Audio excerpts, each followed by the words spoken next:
Bem-vindos a Midgard, o mundo dos humanos. O quê? Vocês não sabiam? Então, por favor, deixem-me apresentar a vocês a maravilhosa e épica mitologia nórdica.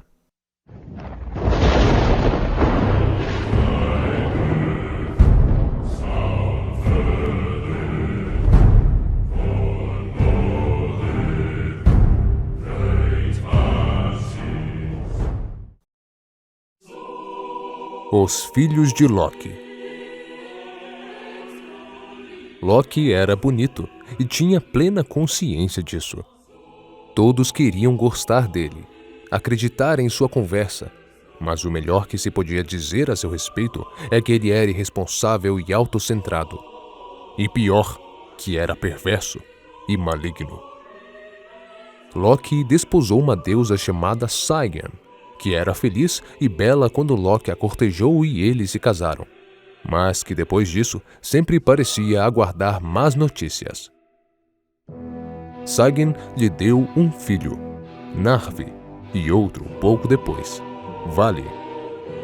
Às vezes, Loki sumia por muito tempo, e nessas ocasiões, Sigyn sempre parecia estar à espera das piores notícias possíveis. Mas seu marido sempre voltava para casa, evasivo e parecendo bastante culpado, mas com um ar de quem, na verdade, estava muito orgulhoso de si mesmo. Foram 3 as vezes em que ele partiu, e 3 as vezes em que, depois de muito tempo, ele voltou para Asgard. No último retorno de Loki, Odin o convocou. "Tive um sonho", comentou o deus caolho. "Você tem filhos?"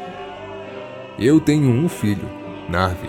É um bom menino, mas devo confessar que nem sempre dá ouvidos ao pai. E tenho outro filho, Vali, que é obediente e comedido." "Não eles. Você tem outros filhos, Loki. Você anda escapulindo para passar os dias e as noites nas terras dos gigantes de gelo e se encontrar com Angrboda, a gigante. E com ela, você teve 3 filhos. Vi isso durante o sono. E minhas visões dizem que eles serão os maiores inimigos dos deuses no tempo que está por vir." Loki nada respondeu. Tentou se mostrar envergonhado, mas só conseguiu parecer satisfeito consigo mesmo. Odin convocou os deuses, liderados por Tyr e Thor, e disseram que iriam fazer uma viagem para a área distantes de Jotunheim, a terra dos gigantes de gelo, e trazer os filhos de Loki para Asgard.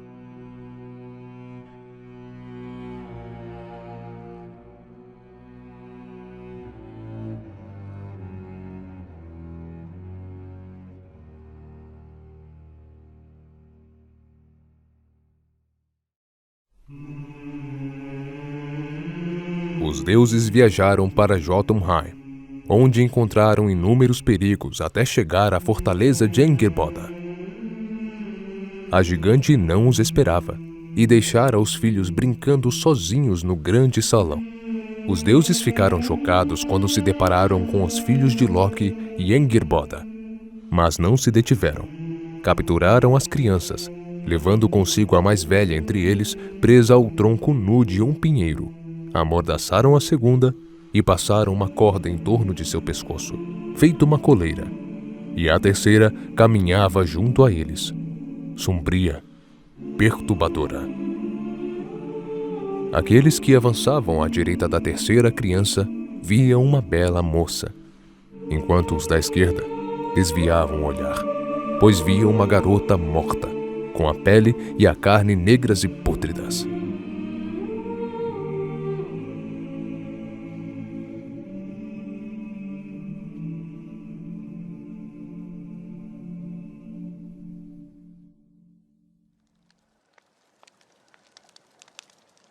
"Você também reparou?" perguntou Thor a Tyr, no terceiro dia de viagem de volta pelas terras dos gigantes de gelo. Haviam acampado em uma pequena clareira para passar a noite. e Tyr acariciava o pescoço peludo do segundo filho de Loki com sua grande mão direita. No quê? Os gigantes, eles não estão nos seguindo. Nem mesmo a mãe dessas criaturas veio atrás de nós. É como se quisessem que levássemos os filhos de Loki para longe de Jotunheim. Que bobagem! Retrucou Tyr, mas sentiu um calafrio ao dizer essas palavras, mesmo com o calor da fogueira. Após 2 dias de viagem árdua, os deuses, enfim, chegaram ao salão de Odin. Esses são os filhos de Loki, anunciou Tyr, sem rodeios. O primeiro dos filhos de Loki, ainda amarrado ao pinheiro, já estava maior do que o tronco ao qual fora preso. Seu nome era Jormungand, e ele tinha a forma de uma serpente.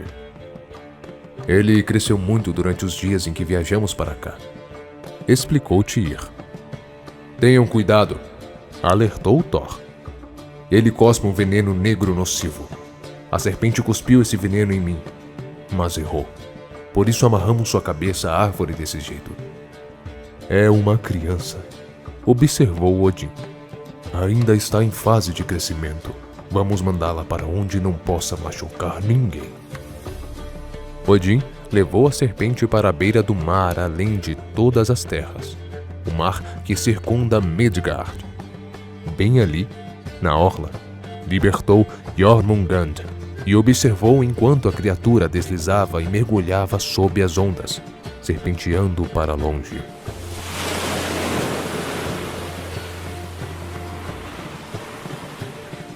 O pai de todos observou Jormungand com seu único olho até a serpente desaparecer ao horizonte, e se perguntou se tinha feito a coisa certa. Não sabia. Fizera como seus sonhos haviam lhe ordenado, mas sonhos sabem mais do que revelam, até mesmo para os mais sábios dos deuses de Asgard. Dali, a serpente crescia sob as águas cinzentas do oceano do mundo, aumentando seu tamanho até circundar a terra. Jormungand seria, então, conhecido como a Serpente de Midgard.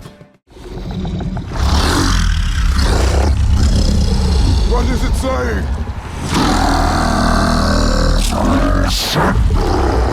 He wants to help us! Odin retornou ao grande salão e ordenou que a filha de Loki se aproximasse. Olhou fixamente para a menina.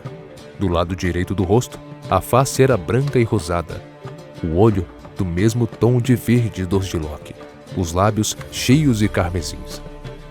Do lado esquerdo, a pele era manchada e estriada, com marcas inchadas da morte. Havia um olho cego e podre, pálido e sem vida. E a boca sem lábios estava murcha e repuxada sobre dentes marrons. Qual é o seu nome, menina? Perguntou o pai de todos.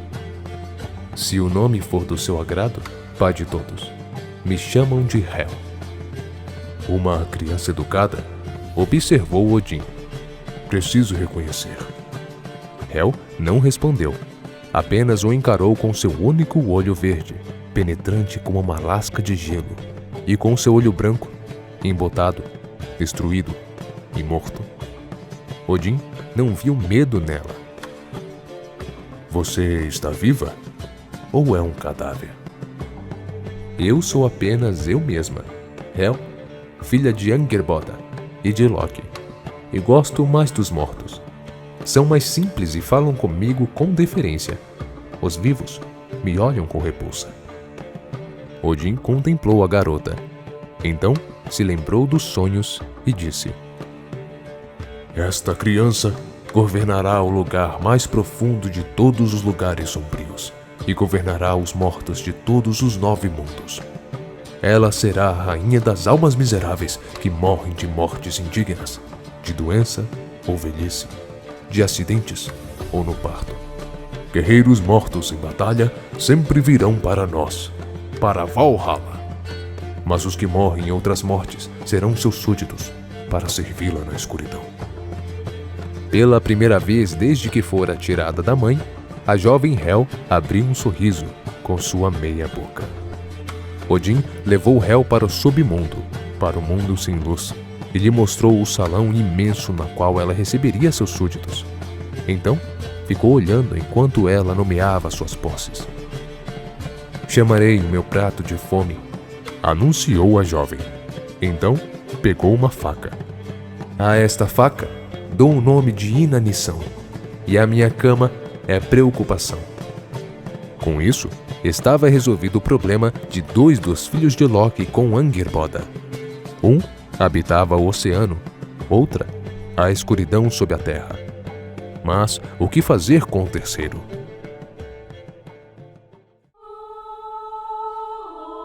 Quando trouxeram o terceiro e o menor dos filhos de Loki para Asgard, ele era um filhote.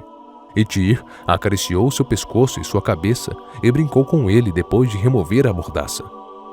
Era um filhote de lobo mesclado de cinza e preto, com olhos cor de âmbar escuro. O filhote comia carne crua, mas falava como um homem, usando a língua dos homens e dos deuses, e era orgulhoso.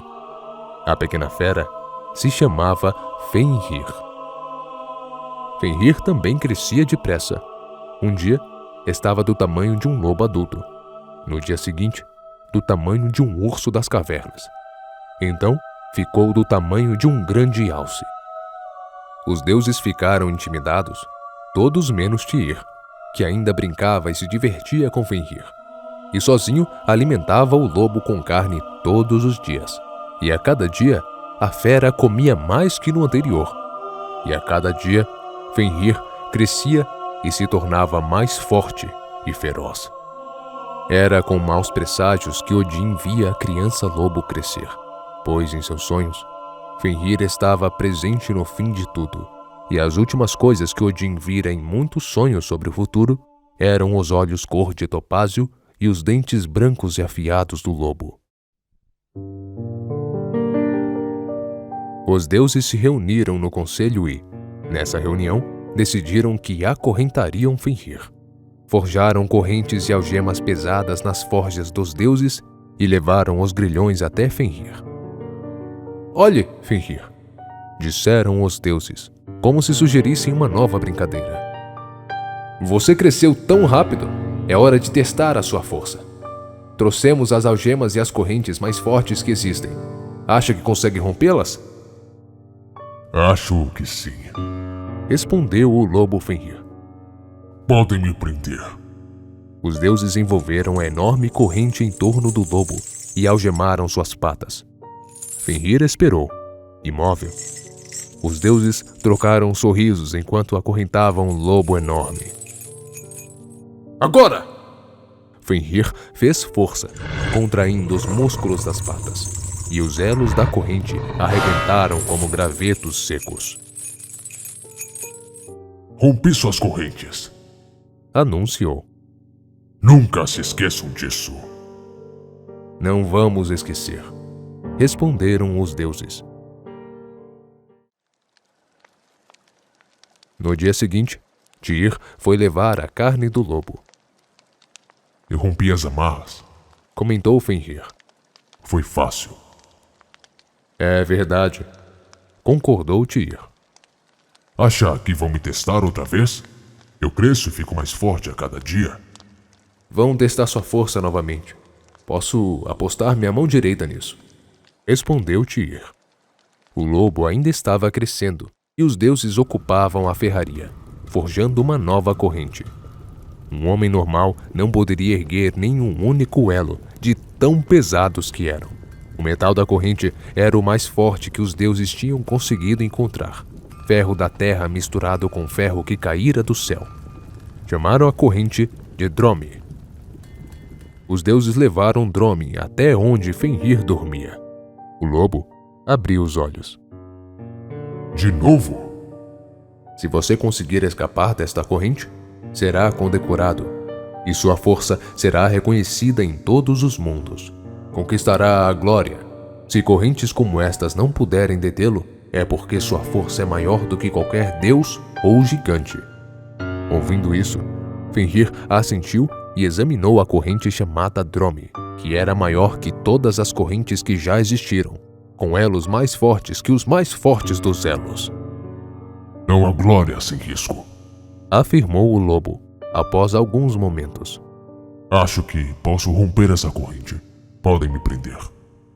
Os deuses o acorrentaram. O grande lobo se esticou e fez força, mas a corrente resistiu. Os deuses se entreolharam e havia uma faísca de triunfo brilhante em seus olhos.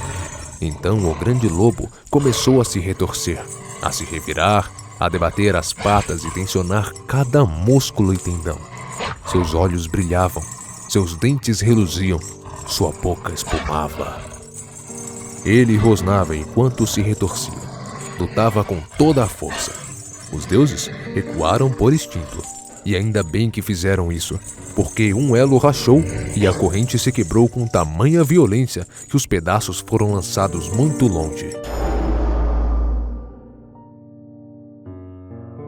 Muitos anos depois, os deuses ainda encontrariam fragmentos dos elos estilhaçados cravados nos troncos das árvores ou nas encostas das montanhas.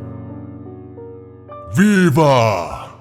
Urrou Fenrir, uivando e celebrando sua vitória, como lobo e como homem.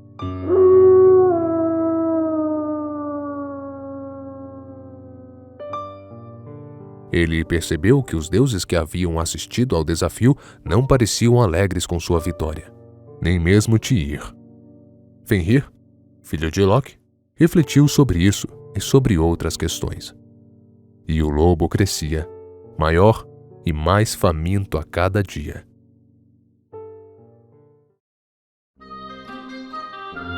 Odin remoeu os fatos, pensou e refletiu.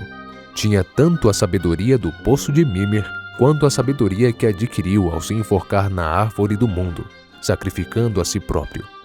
Por fim, decidiu convocar Skirnir, um elfo da luz mensageiro de Frey, e descreveu a corrente chamada Gleipnir.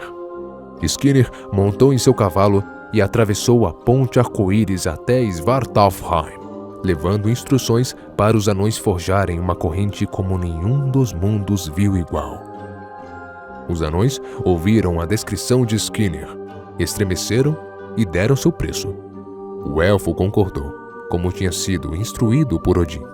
Embora o preço fosse alto, os anões reuniram os ingredientes necessários para fazer Gleipnir. Eis as 6 coisas que os anões reuniram. A primeira foi o som de passos de um gato. A segunda, a barba de uma mulher. A terceira, as raízes de uma montanha. Para o quarto ingrediente, os tendões de um urso. Para o quinto, o fôlego de um peixe. E o sexto e último, a saliva de um pássaro. Usaram cada um desses ingredientes para forjar Gleipnir. Nem precisa me dizer que nunca viu esse tipo de coisa no mundo. Claro que não viu. Os anões usaram tudo na forja. Quando terminaram o trabalho, os anões entregaram a Skirnir uma caixa de madeira. Seu conteúdo parecia uma longa fita de seda, macia e delicada ao toque. Era quase transparente e tão leve quanto uma pluma. Skirnir cavalgou de volta para Asgard com a caixa. Chegou tarde da noite, depois que o sol já havia se posto. Mostrou aos deuses o que trouxera da oficina dos anões, e todos ficaram impressionados com o que viram.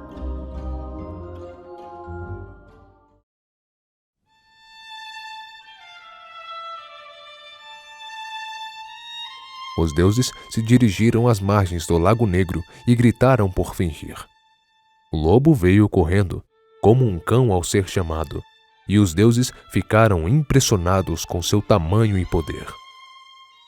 O que aconteceu? Perguntou o lobo.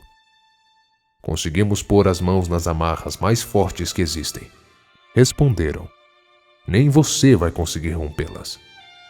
O lobo se inflou de vaidade e respondeu, orgulhoso. Consigo romper qualquer corrente. Odin abriu a mão, exibindo Gleipnir, que reluzia ao luar. É isso? Desdenhou o lobo. Isso não é nada. Os deuses puxaram Gleipnir, mostrando como era resistente. Não conseguimos rompê-la, disseram. O lobo estreitou os olhos e observou o trapo de seda que reluzia como uma trilha de lesma ou o luar nas ondas. Então deu as costas, desinteressado. Não. Tragam correntes de verdade, algemas de verdade, pesadas e grandes, para que eu possa mostrar minha força. Esta é Gleipnir, explicou Odin. É mais forte que qualquer algema ou corrente. Está com medo, Lobo Fenrir? Medo? Claro que não. Mas o que eu ganharia rompendo uma fita fina como essa? Acha que me trará fama ou renome? Que vão se reunir e dizer: ouviram falar de como Fenrir, o lobo, é forte? Ele é tão poderoso que rompeu uma fita de seda. Romper Gleipnir não me trará glória. Você está com medo, constatou Odin. A grande fera farejou o ar. Sinto o cheiro de traição e trapaça, anunciou o lobo. Seus olhos cor de âmbar brilhavam ao luar. E mesmo acreditando que essa tal Gleipnir seja apenas uma fita de seda, não consentirei em ser amarrado por ela. Não? Você que rompeu as maiores e mais fortes correntes que já existiram, está com medo desta fita? Indagou Thor. Não tenho medo de nada, rosnou o lobo. São vocês, criaturinhas, que estão com medo de mim. Odin coçou a barba. Você não é burro, Fenrir. Não há traições entre nós. Mas entendo sua relutância. Só um guerreiro corajoso consentiria em ser amarrado por correntes que não podem romper. Eu lhe garanto, como pai dos deuses, que se você não conseguir romper uma fita como esta, que é, como você diz, uma fita de seda, nós, deuses, não teremos mais razão para temê-lo. E por isso o libertaremos e o deixaremos seguir o seu caminho. Você mente, pai de todos. Mente com a mesma facilidade que respira. Não acredito que vou ser libertado se me amarrarem com correntes das quais eu não posso escapar. Acho que você vai me deixar aqui. Seu plano é me abandonar e me trair, não é? Não permito que prendam essa marra em mim. Belas palavras e muito corajosas, retrucou Odin. Palavras ditas para encobrir o medo de ser exposto como covarde que é, Lobo Fenrir. Você está com medo de ser amarrado com esta fita de seda. Não há necessidades de maiores explicações. A língua do lobo pendeu da boca e ele riu, mostrando os dentes afiados, cada um do tamanho de um braço de um homem. Em vez de questionar minha coragem, eu o desafio a provar que não há nenhuma trapaça. Aceito ser amarrado se um de vocês se dispuser a colocar a mão na minha boca. Vou fechar os dentes de leve, mas não vou morder. Se não houver traição, abrirei a boca quando estiver escapado da fita, ou quando tiverem me soltado, e a mão permanecerá ilesa. Pronto, juro que, com a mão na minha boca, vou permitir que vocês me amarrem com a fita. E então, de quem será a mão? Os deuses se entreolharam. Balder se voltou para Thor, Heimdall para Odin e Vili para Frey, mas nenhum deles se moveu. Então Tyr deu um suspiro, adiantou-se e ergueu a mão direita.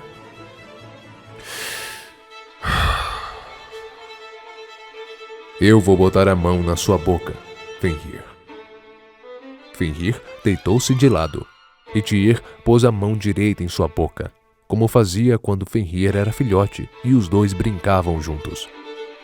Fenrir fechou os dentes com delicadeza, até prender a mão de Tyr pelo pulso sem machucar a pele. Então, fechou os olhos. Os deuses o amarraram com Gleipnir. Uma trilha de lesma reluzente envolvia um enorme lobo, amarrando suas pernas e o imobilizando. Pronto, anunciou Odin. Agora, Lobo Fenrir, rompa as amarras. Mostre-nos como você é poderoso. O lobo se esticou e se debateu. Empurrou e tensionou cada nervo e músculo, tentando arrebentar Gleipnir. Mas, quanto mais lutava, mais difícil parecia se soltar. E a cada movimento, a fita reluzente ficava mais forte. A princípio, os deuses sorriram. Depois, riram. Por fim, quando tiveram certeza de que a fera estava imobilizada e que não corriam mais perigo, os deuses gargalharam.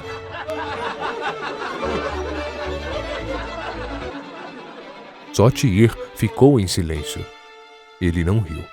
Sentia a ponta afiada dos dentes de Fenrir contra seu pulso, e a umidade e o calor da língua do lobo em sua palma e em seus dedos. Fenrir parou de lutar. Ficou ali, imóvel. Se os deuses fossem soltá-lo, seria naquele momento. Mas os deuses apenas riam mais e mais. As gargalhadas ribombantes de Thor, mais altas que um trovão, misturavam-se à risada seca de Odin e ao riso musical de Balder. Fenrir olhou para Tyr, que o encarou com bravura. Então o deus fechou os olhos e assentiu. Vai em frente, sussurrou. Fenrir arrancou a mão de Tyr.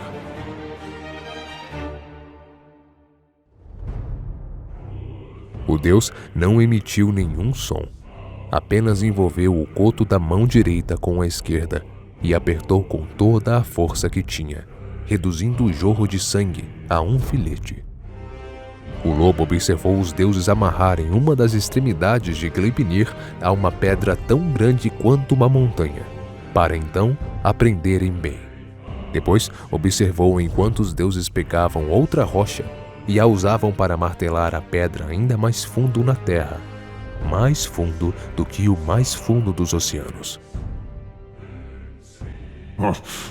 Odin! Seu traidor! Gritou Fenrir. Se não tivesse mentido, eu teria sido amigo dos deuses. Mas seu medo o traiu. Eu vou matar você, pai dos deuses. Vou esperar até o fim de todas as coisas. Então vou devorar o sol e a lua. Mas meu maior prazer será matá-lo. Os deuses tomaram cuidado para não se aproximar das presas de Fenrir. Mas, enquanto trabalhavam para afundar ainda mais a rocha, o lobo girou o corpo e tentou mordê-los. O deus mais próximo teve a presença de espírito de enfiar a espada no céu da boca de Fenrir. O cabo da espada ficou preso na mandíbula da fera, mantendo sua boca aberta, impedindo-a de se fechar. O lobo soltava rosnados inarticulados, e a saliva escorria de sua boca, formando um rio. Quem não soubesse que se tratava de um lobo, pensariam que Fenrir era uma pequena montanha com um rio correndo da boca de uma caverna. Os deuses deixaram o lugar onde o rio de saliva corria silenciosamente até o lago escuro. Quando se afastaram bastante, riram mais, dando tapinhas nas costas um dos outros, e abriram o grande sorriso de quem acredita ter agido com muita esperteza. Tyr não sorriu nem riu. Ele enrolou um pano no coto e caminhou ao lado dos deuses, de volta para Asgard, mantendo seus pensamentos para si. E esses eram os filhos de Loki.